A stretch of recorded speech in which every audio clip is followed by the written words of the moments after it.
Capítulo 6. Atención correcta. Sama Sati. El Buda dice que el Dhamma, la verdad última de las cosas, es directamente visible, atemporal, llamado a ser abordado y visto. Dice además que siempre está disponible para nosotros y que el lugar donde debe realizarse es dentro de uno mismo.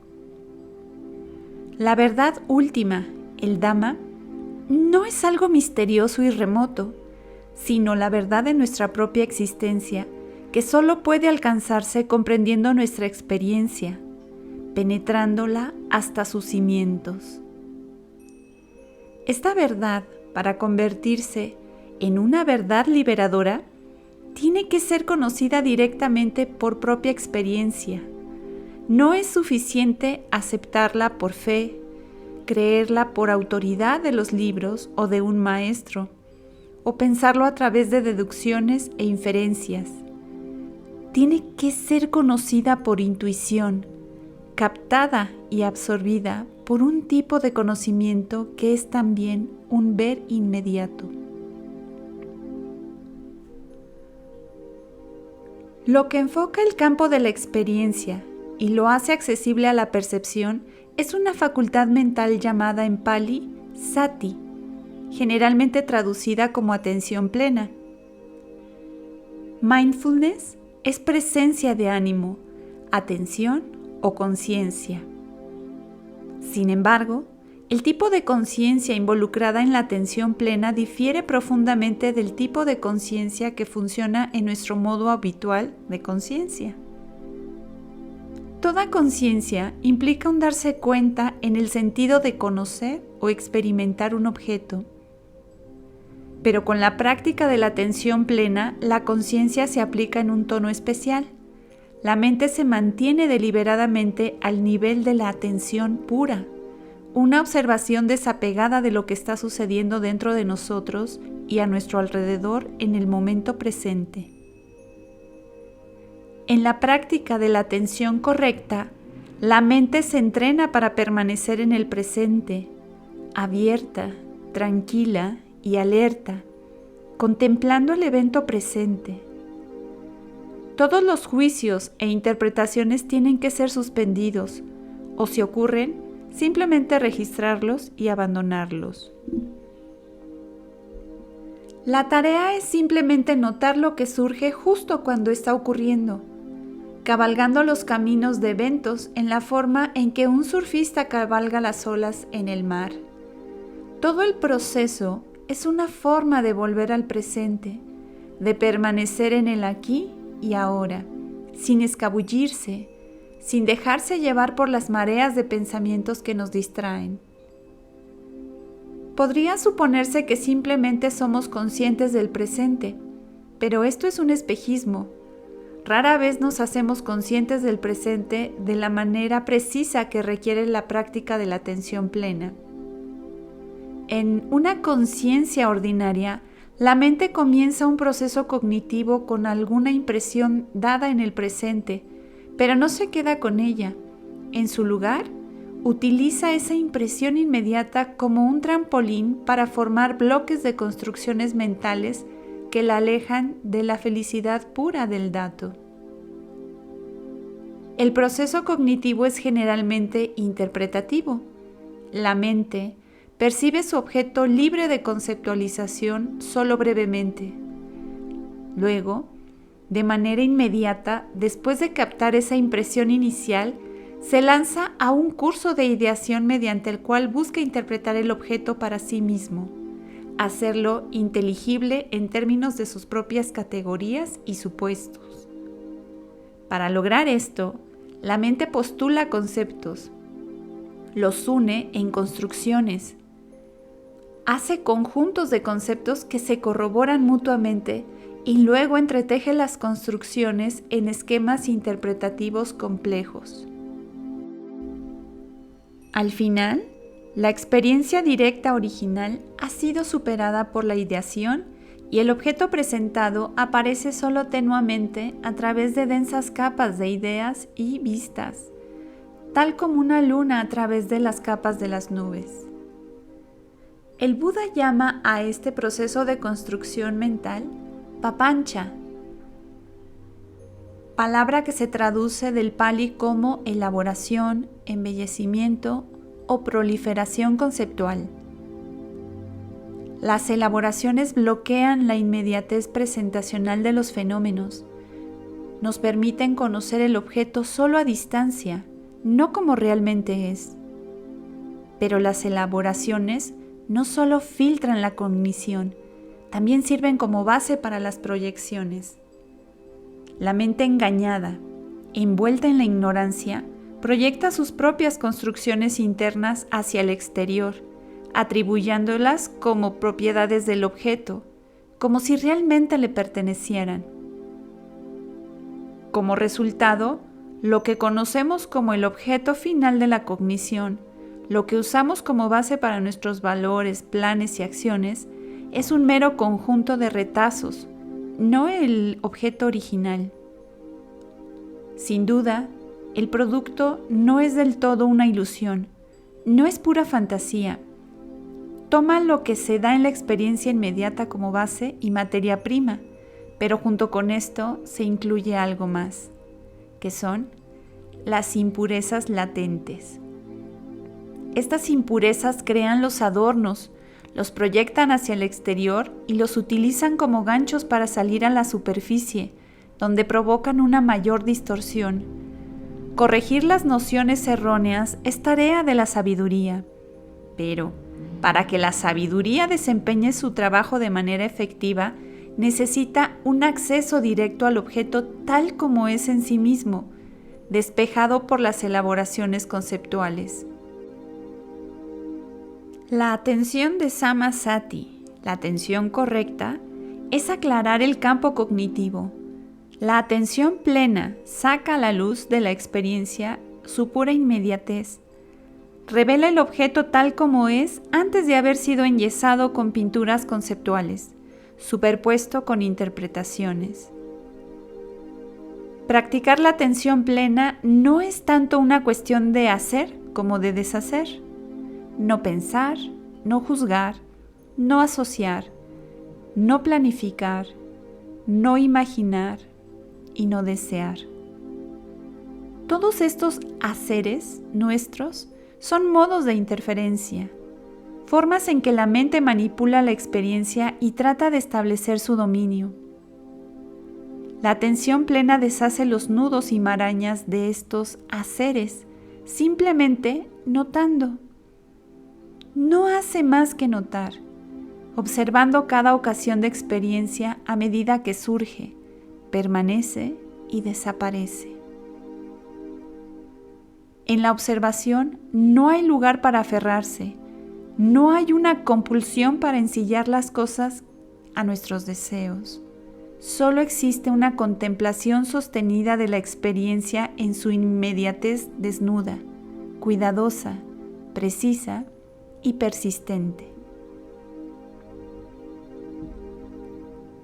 Samasati, la atención plena, correcta, ejerce una poderosa función de puesta a tierra.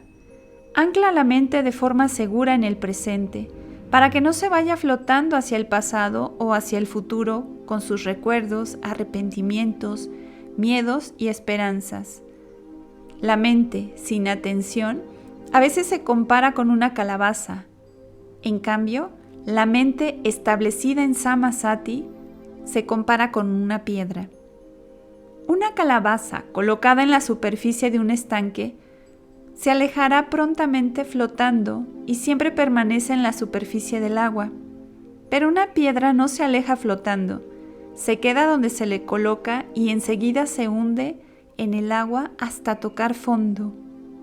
De manera similar, cuando la atención plena correcta es fuerte, la mente permanece con su objeto y penetra profundamente en sus características. No anda vagando y tampoco roza la superficie como lo hace la mente desprovista de la atención plena. La atención plena facilita el logro tanto de la serenidad como de la percepción. Puede conducir tanto a una profunda concentración como a la sabiduría, según el modo en que se aplique. Simplemente un ligero cambio en el modo de aplicación puede significar la diferencia entre el curso que toma el proceso contemplativo, ya sea que descienda a niveles más profundos de calma interior, culminando en las etapas de absorción o llanas, o si por el contrario, quita los velos de la ilusión para llegar a una intuición penetrante, conocida como vipassana. Para conducir a las etapas de serenidad, la tarea principal de la atención plena es mantener la mente en su objeto, libre de desviarse. La atención plena sirve como el guardia encargado de la responsabilidad de asegurarse de que la mente no se deslice del objeto para perderse en pensamientos aleatorios no dirigidos. También vigila los factores que se agitan en la mente, atrapando los obstáculos debajo de sus camuflajes y expulsándolos antes de que puedan causar daño. Para conducir a la comprensión y la realización de la sabiduría, Samasati se ejerce de una manera más diferenciada. Su tarea en esta fase de la práctica es observar, anotar, discernir los fenómenos con la máxima precisión hasta sacar a la luz sus características fundamentales. La atención plena correcta se cultiva a través de una práctica llamada los 4 fundamentos de la atención plena, Chattaro Satipatthana. La contemplación consciente de 4 esferas objetivas: el cuerpo, los sentimientos, los estados mentales y los fenómenos. Como explica el Buda, ¿y qué es, monjes, la atención correcta? Aquí, el monje mora contemplando el cuerpo en el cuerpo, ardiente, claramente comprensivo y atento, habiendo desechado la codicia y el dolor por el mundo. Mora contemplando los sentimientos en los sentimientos, estados de ánimo en los estados de ánimo, fenómenos en los fenómenos, ardiente, claramente comprensivo y atento, habiendo desechado la codicia y el dolor por el mundo. El Buda dice que los 4 fundamentos de la atención plena forman el único camino que conduce al logro de la pureza, a la superación del dolor y la lamentación, al final del estrés y de la aflicción, a entrar en el camino correcto y a la realización de Nirvana. Son llamados el único camino, Echayano Magga, no con el propósito de establecer un estrecho dogmatismo, sino para indicar que el logro de la liberación solo puede resultar de la penetrante contemplación del campo de experiencia emprendido en la práctica de Samasati. De las 4 aplicaciones de la atención plena, la contemplación del cuerpo se ocupa del lado material de la existencia. Los otros 3 se ocupan principalmente, aunque no únicamente, del lado mental. La realización de la práctica requiere las 4 contemplaciones.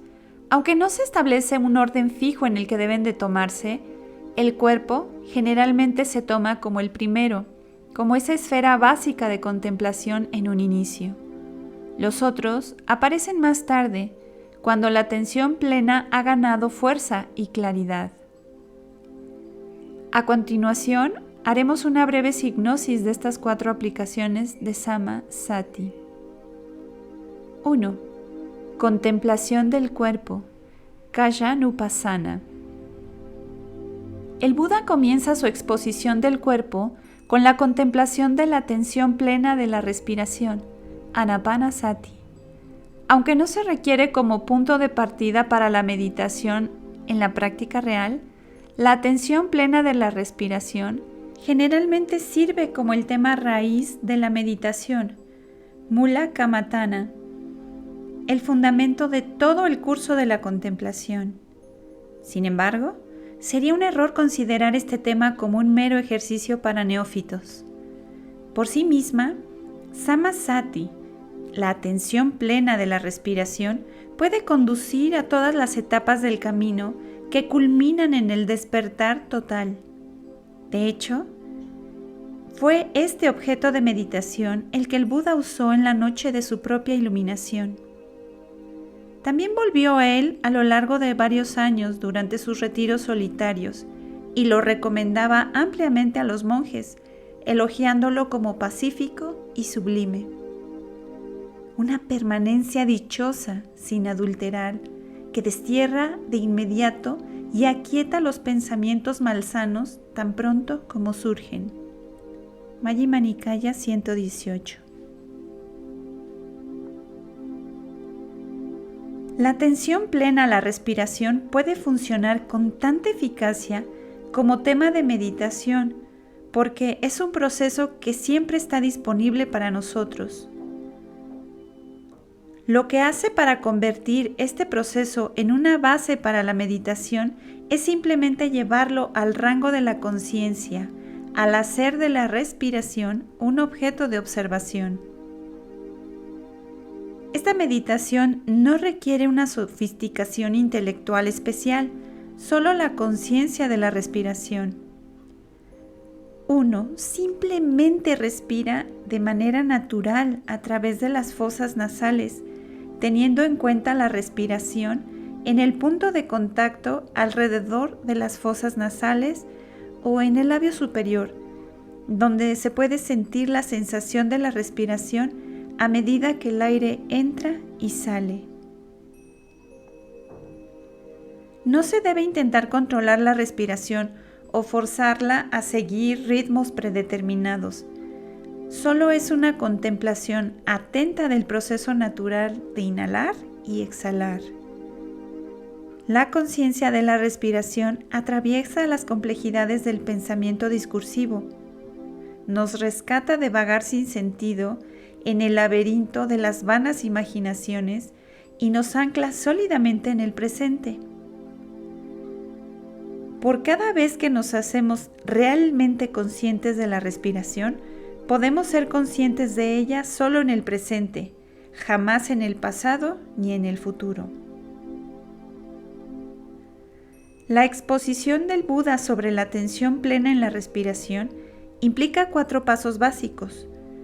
Los 2 primeros, que no son necesariamente secuenciales, requieren que uno note una inhalación o exhalación prolongada a medida que ocurre y que se note una inhalación o exhalación corta a medida que ocurre.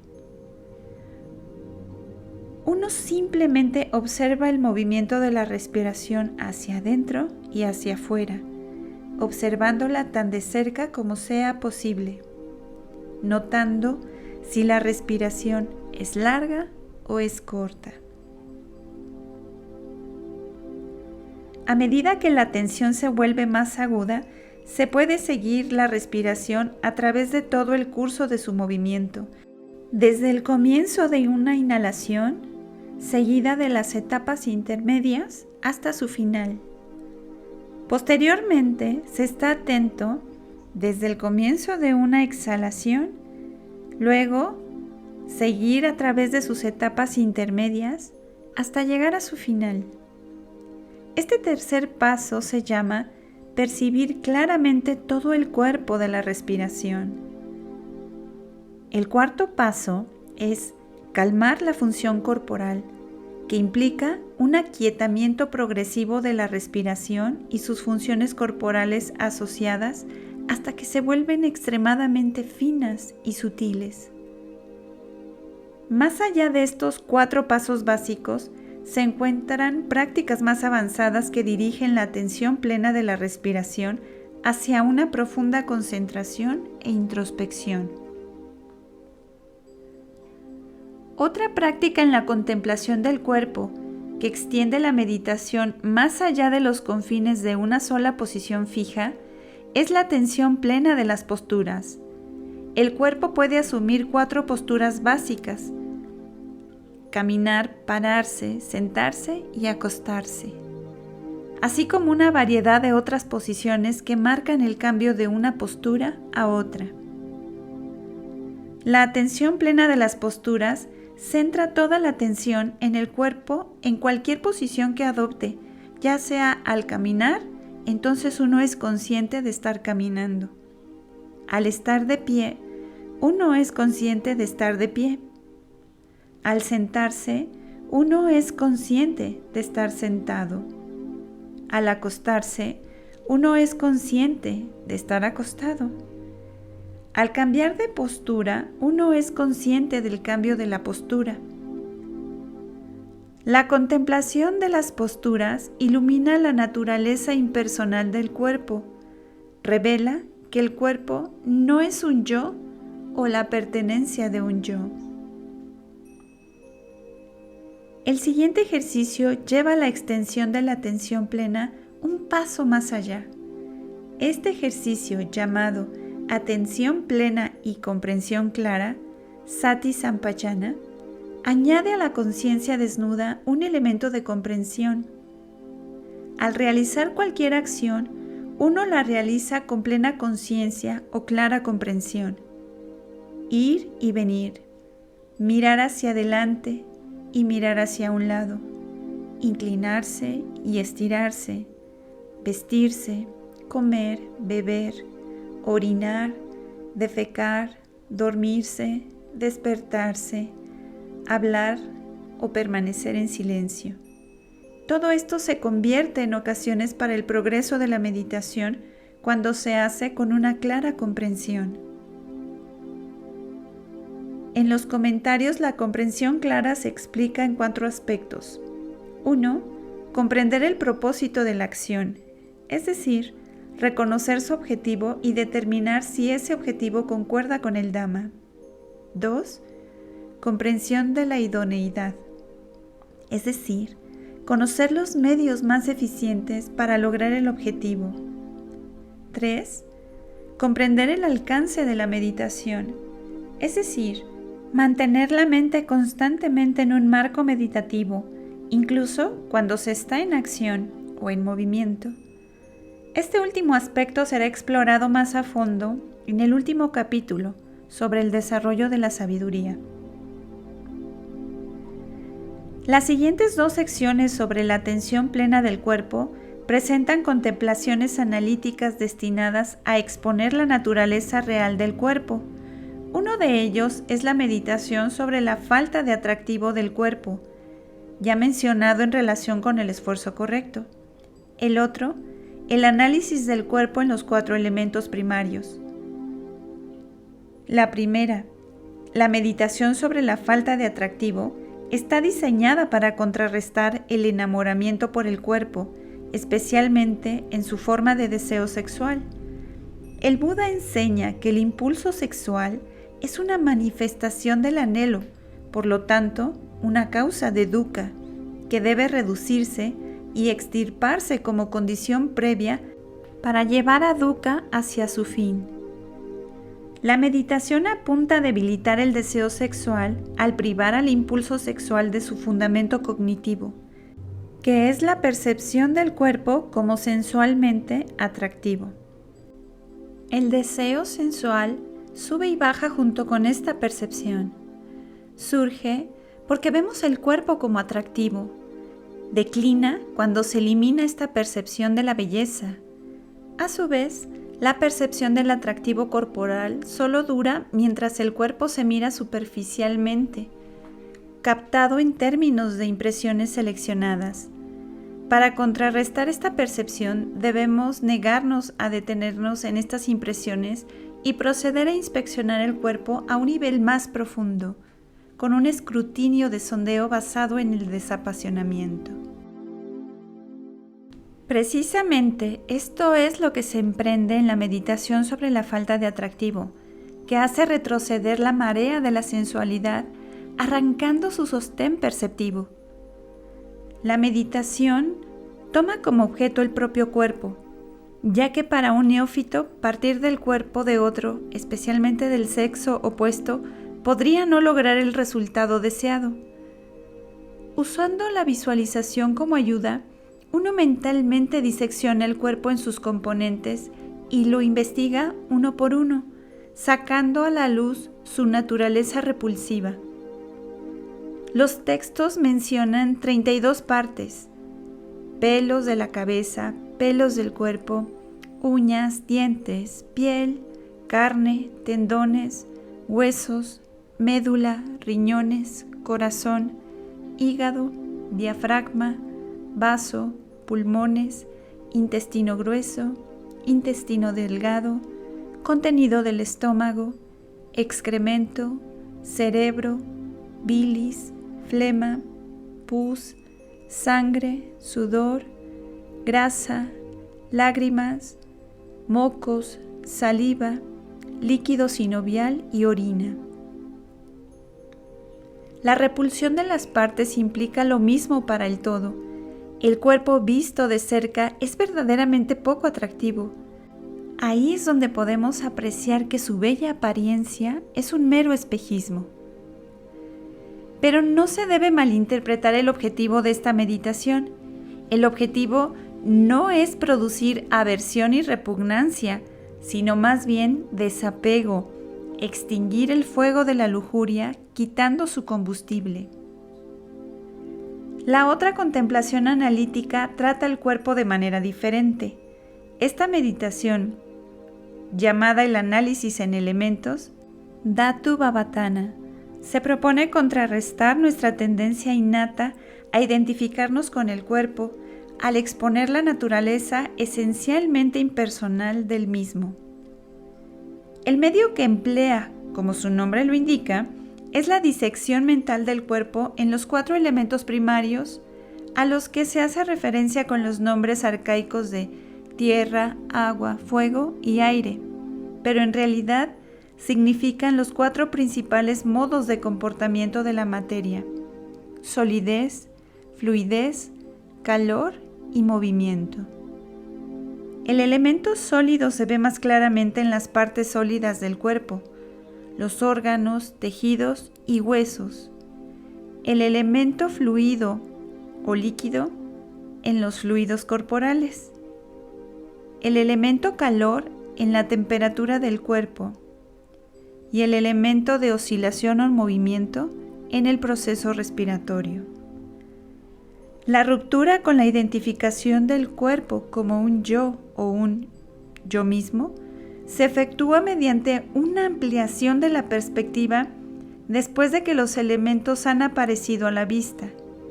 Habiendo analizado el cuerpo con sus elementos, entonces uno considera que los 4 elementos, los principales aspectos de la existencia corporal, son esencialmente idénticos a los principales aspectos de la materia externa con la cual el cuerpo está en constante intercambio.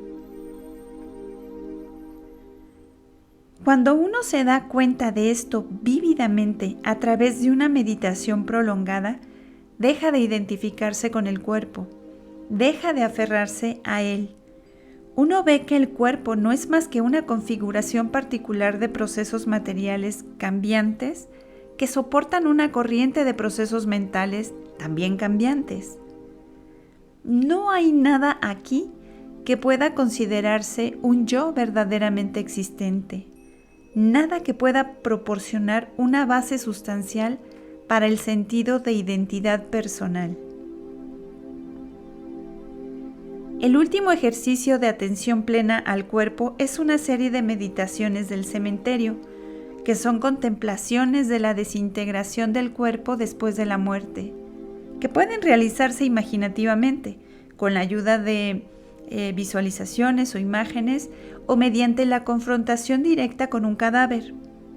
Por cualquiera de estos medios se obtiene una imagen mental clara de un cuerpo en descomposición. Luego, se aplica el proceso al propio cuerpo, considerando: este cuerpo, ahora tan lleno de vida, tiene la misma naturaleza y está sujeto a la misma suerte. No puede escapar de la muerte, no puede escapar de la desintegración. Eventualmente deberá morir y descomponerse. Una vez más, el propósito de esta meditación no debe malinterpretarse. El objetivo no es caer en una fascinación morbosa con la muerte y los cadáveres, sino romper nuestro aferramiento egoísta a la existencia con una contemplación lo suficientemente poderosa como para romper su dominio. El apego a la existencia, Baba Tanja, subsiste a través del supuesto implícito de permanencia. A la vista de un cadáver nos encontramos con el maestro que proclama sin ambigüedades lo siguiente: toda forma es impermanente. 2. Contemplación de los sentimientos o sensaciones, Vedana-nupassana. El siguiente fundamento de la atención plena son las sensaciones o sentimientos, Vedana. La palabra sentimiento se usa aquí no en el sentido de una emoción, que es un fenómeno muy complejo que más bien se abarca en los fundamentos 3 y 4 de la atención plena. Más bien se usa en un sentido más estrecho, algo relacionado al tono afectivo o cualidad hedónica de la experiencia, produciendo sensaciones placenteras, dolorosas y neutrales. El Buda enseña que el sentimiento o la sensación es un concomitante inseparable de la conciencia, ya que todo acto de conocer está coloreado por algún tono afectivo. Así, la sensación o sentimiento está presente en cada momento de la experiencia. Puede ser fuerte o débil, clara o confusa, pero algún sentimiento debe acompañar a la cognición. El sentimiento o sensación surge en dependencia de un evento mental llamado contacto, en Pali, phassa. El contacto marca la unión de la conciencia con el objeto a través de una facultad sensorial. Es el factor en virtud del cual la conciencia toca el objeto que se presenta a la mente a través de un órgano de los sentidos. Así, existen 6 tipos de contacto que se distinguen por las 6 facultades de los sentidos: contacto visual, auditivo, olfativo, lingual, corporal y mental. Y 6 tipos de sentimientos que se distinguen por el contacto del que proceden. El sentimiento adquiere una importancia especial como objeto de contemplación porque es el sentimiento el que generalmente desencadena la actividad de las impurezas latentes. Puede que los sentimientos o sensaciones no se registren claramente, pero de manera sutil nutren y sostienen las disposiciones a estados nocivos en la mente. Así, cuando surge un sentimiento placentero, caemos bajo la influencia de la codicia contaminante y nos aferramos a ella. Cuando surge un sentimiento doloroso, respondemos con desagrado, odio y miedo, que son aspectos de la aversión. Pero cuando se produce un sentimiento neutral, generalmente no lo notamos o dejamos que nos arrulle con una falsa sensación de seguridad. Son estados mentales gobernados por la ilusión. De esto se puede ver que cada una de las raíces de las impurezas está condicionada por un tipo particular de sentimiento o sensación. La codicia está enraizada por un sentimiento placentero, la aversión por un sentimiento de dolor o pena, la ilusión por un sentimiento neutral. Pero el vínculo entre los sentimientos y las corrupciones no es necesario. El placer no siempre tiene que conducir a la codicia, el dolor a la aversión o el sentimiento neutral al engaño. El lazo entre ellos se puede romper y un medio esencial para hacerlo es la atención plena. El sentimiento suscitará una corrupción solo cuando no se nota, cuando se complace en lugar de observarlo. Al convertirlo en un objeto de observación, la atención plena desactiva el sentimiento para que no pueda provocar una respuesta perjudicial. Entonces, en lugar de relacionarnos con el sentimiento por medio del hábito a través del apego, la repulsión o la apatía, nos relacionamos por medio de la contemplación, utilizando el sentimiento como un trampolín para comprender la naturaleza de la experiencia. En las primeras etapas, la contemplación de los sentimientos implica prestar atención a los sentimientos que surgen, notando sus cualidades distintivas, que pueden ser placenteras, dolorosas o neutrales. Entonces, notamos el sentimiento sin identificarnos con él, sin tomarlo como un esto soy yo o esto es mío o esto es algo que me sucede a mí. La conciencia se mantiene al nivel de la atención pura. Uno observa cada sentimiento que surge, viéndolo simplemente como un sentimiento, un evento mental desnudo, desprovisto de todas las referencias subjetivas, todos los indicadores de un ego. La tarea es simplemente notar la cualidad del sentimiento, el tono de placer, dolor o neutralidad. A medida que se avanza en la práctica, uno va notando cada sentimiento, dejándolo pasar y notando el siguiente. El foco de atención cambia de las cualidades de los sentimientos al proceso de sentir en sí mismo. El proceso revela un flujo incesante de sentimientos que surgen y se disuelven, sucediéndose unos a otros sin detenerse. Dentro del proceso no hay nada duradero. El sentimiento en sí mismo es solo una corriente de eventos, ocasiones en las que el sentimiento surge momento a momento y se disuelve tan pronto como surgen. Así comienza la comprensión de la impermanencia, que a medida que evoluciona, derriba las 3 raíces malsanas. No hay codicia por los sentimientos placenteros, ni aversión por los dolorosos, tampoco engaño por los sentimientos neutrales. Todos son vistos como eventos meramente fugaces y sin sustancia, desprovistos de cualquier verdadero disfrute o base para involucrarnos con ellos. 3. Contemplación del estado de la mente, Chitta-Nupassana.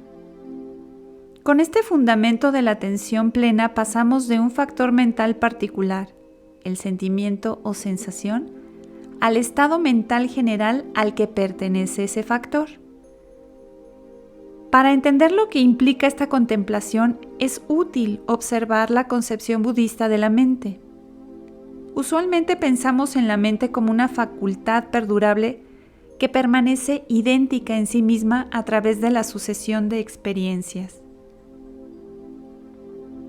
Aunque la experiencia cambia, la mente que pasa por la experiencia cambiante parece permanecer igual, tal vez modificada en ciertos aspectos, pero aún conservando su identidad. Sin embargo, en la enseñanza del Buda, él rechaza la noción de un órgano mental permanente. La mente se considera no como un sujeto duradero de pensamientos, sentimientos y voliciones, sino como una secuencia de actos mentales momentáneos, cada uno distinto, cuyas conexiones entre sí son causales más que sustanciales. Un solo acto de conciencia se llama chitta, que traduciremos como estado mental.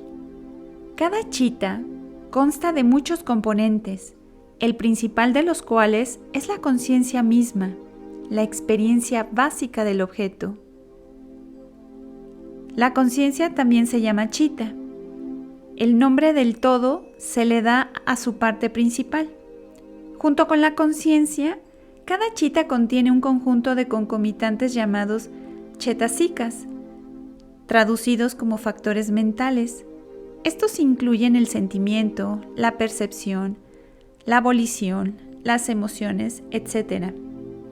En resumen, todas las funciones mentales, excepto el conocimiento primario del objeto, que es chitta o conciencia. Dado que la conciencia en sí misma es solo una mera experiencia de un objeto, no puede diferenciarse a través de su propia naturaleza, sino a través de sus factores asociados, los cetasikas. Estos colorean a chitta y le dan su carácter distintivo. Por lo tanto, Cuando queremos identificar a Chitta como un objeto de contemplación, tenemos que hacerlo usando los chetasikas como indicadores. En su exposición de la contemplación del estado de la mente, el Buda menciona, en referencia a los chetasikas, 16 clases, que son los que tenemos que tener en cuenta. La mente con lujuria, la mente sin lujuria, la mente con aversión, la mente sin aversión, la mente con engaño, la mente sin engaño, la mente estrecha, la mente amplia, la mente desarrollada, la mente subdesarrollada, la mente superable, la mente insuperable, la mente concentrada, la mente no concentrada, la mente liberada y la mente no liberada.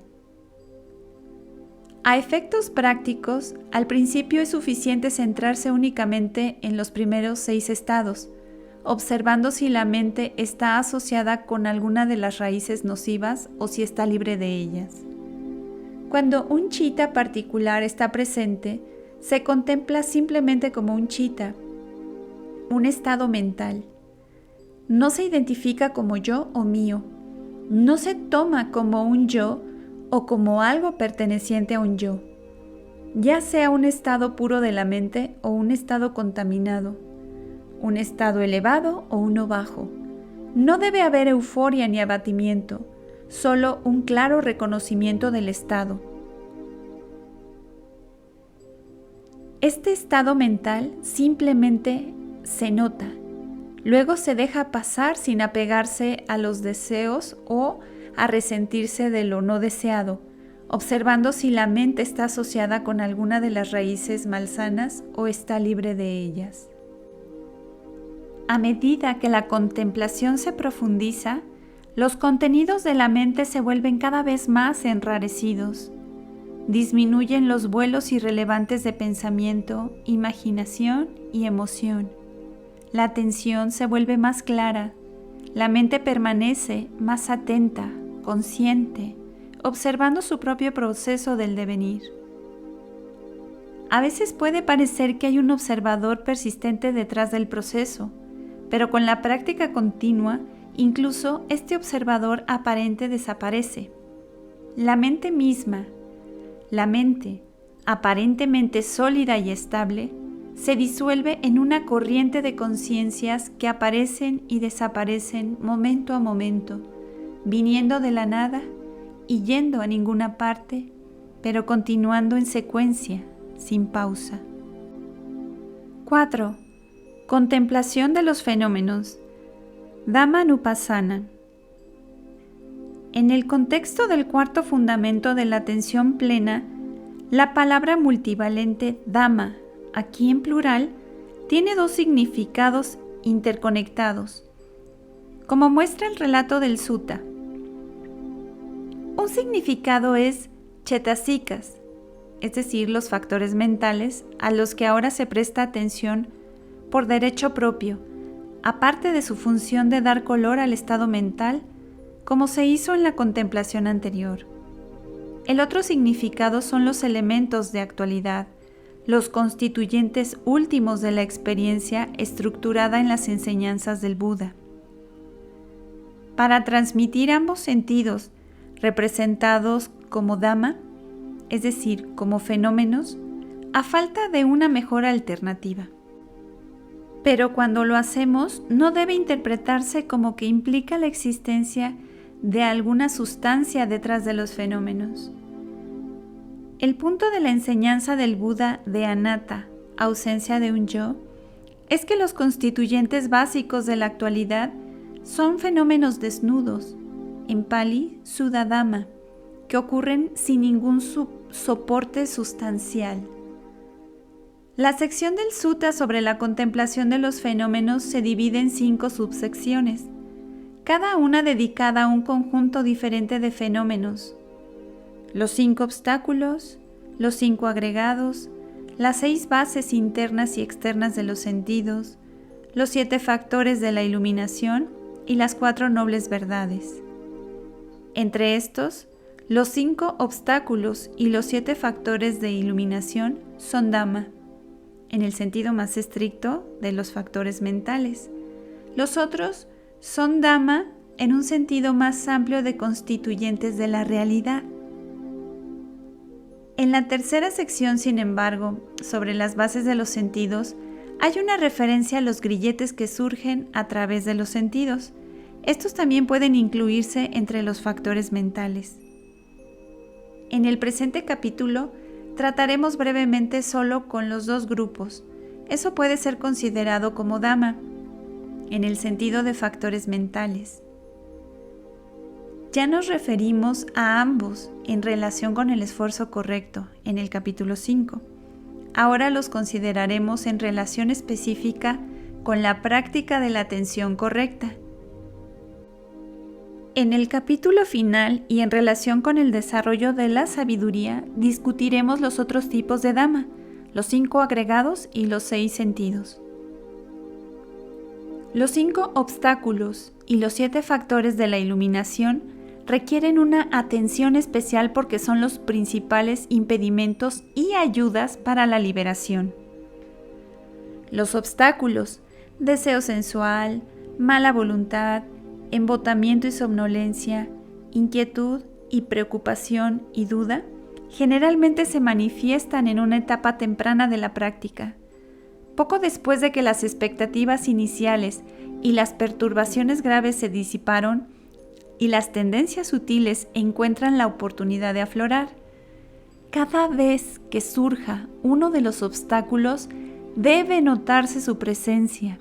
Luego, cuando se desvanece, se debe hacer una nota de esa desaparición. Para asegurar que los obstáculos se mantengan bajo control, se necesita un elemento de comprensión. Tenemos que entender cómo surgen esos obstáculos, cómo se pueden eliminar y cómo se puede evitar que surjan en el futuro. Un modo similar de contemplación debe aplicarse a los 7 factores de la iluminación, que son atención plena, investigación, energía, éxtasis, tranquilidad, concentración y ecuanimidad. Cuando surge cualquiera de estos factores se debe señalar su presencia. Luego de notar su presencia, hay que investigar para descubrir cómo surge y cómo se puede madurar. Cuando brotan por primera vez, los factores de iluminación son débiles, pero con el cultivo constante acumulan fuerza. La atención plena inicia el proceso contemplativo. Cuando se establece bien, despierta la investigación, la cualidad de sondeo de la inteligencia. La investigación, a su vez, provoca energía y la energía da lugar al éxtasis. El éxtasis conduce a la tranquilidad a la concentración en un solo punto y la concentración deriva o culmina con la ecuanimidad. Por lo tanto, todo el curso evolutivo de la práctica que conduce a la iluminación comienza con la atención plena, que permanece como el poder regulador que garantiza que la mente esté clara, consciente y equilibrada.